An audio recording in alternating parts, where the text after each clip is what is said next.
আমরাই নাই। বন্দরের যদি কমিটির মধ্যে বন্দরের লোকজন যদি মহানগর কমিটিতে না থাকে তাহলে বন্দরের ভর্তি দরকার নাই বিএনপিতে। তাহলে আমি চাই তারেক রহমানের নির্দেশে বন্দরের কমিটিতে আগামী মহানগর কমিটি যেটা হবে, আমি সাগর সাহেবকে বলবো, টিপু সাহেবকে বলবো, অতি দ্রুত আপনারা তারেক রহমানের নির্দেশে মহানগর কমিটিকে আরো শক্তিশালী করে তুলুন।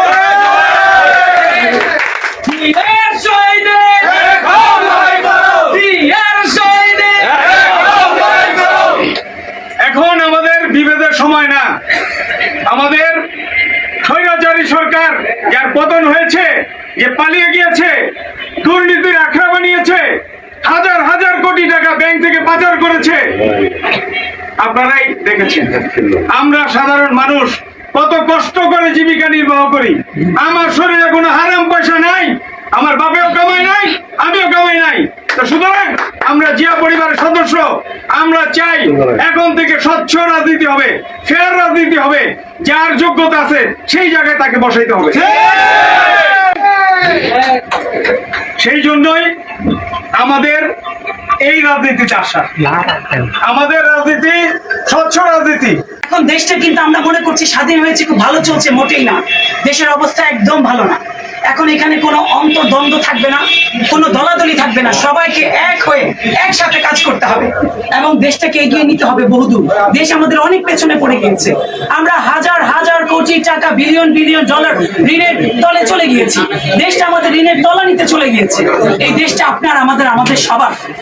কিছু মুষ্টিমেয় মানুষ আমাদের দেশটাকে আজকে শেষ করে দিতে চাচ্ছে।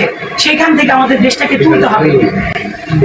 শেক্সপিয়ার বলেছেন, ভিতুরা মরার আগে মরে বারবার, আর সাহসীরা জীবন দেয় একবার। সেটা আমাদের ছাত্র সমাজ দেখিয়ে দিয়েছে। জিয়া পরিবারের লোক আজকে আমার এই সুলতান কাউন্সিলর অফিসে উপস্থিত হতে, সুলতানের কাউন্সিলর অফিস, আমি তিনবারের কাউন্সিলর, তিনবার আওয়ামী লীগের আমলে নির্বাচিত হয়েছি। আমাকে বিএনপির মানুষ নির্বাচিত করেছে এবং যতবার আশা করি যতবার আমি নির্বাচন করব বিএনপির মানুষ আমাকে নির্বাচিত করবে।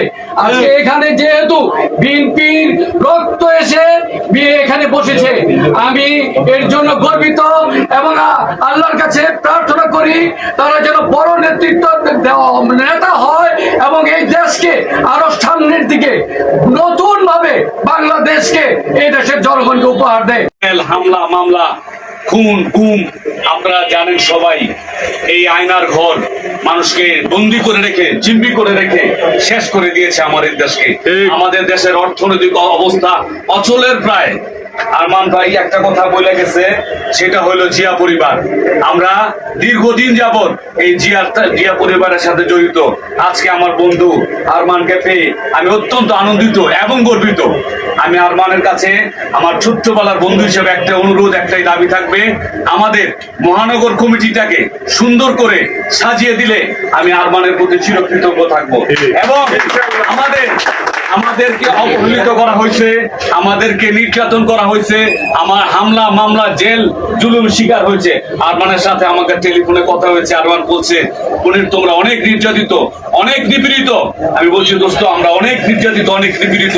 আরমান হয়তো একটা কথা জানে না, আমার মা গত 4 তারিখে মারা গেছে। আরমান আমার ফেসবুকে আমার মার জন্য দোয়া চেয়েছে।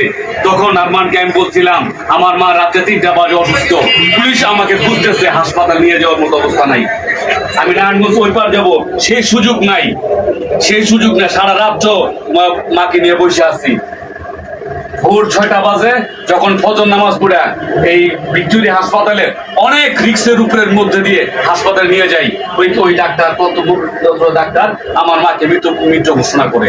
অনেক কষ্ট, অনেক ব্যথা ভিতরে চাপা রেখা দলকে ভালোবাসি, আজীবন ভালোবাসবো।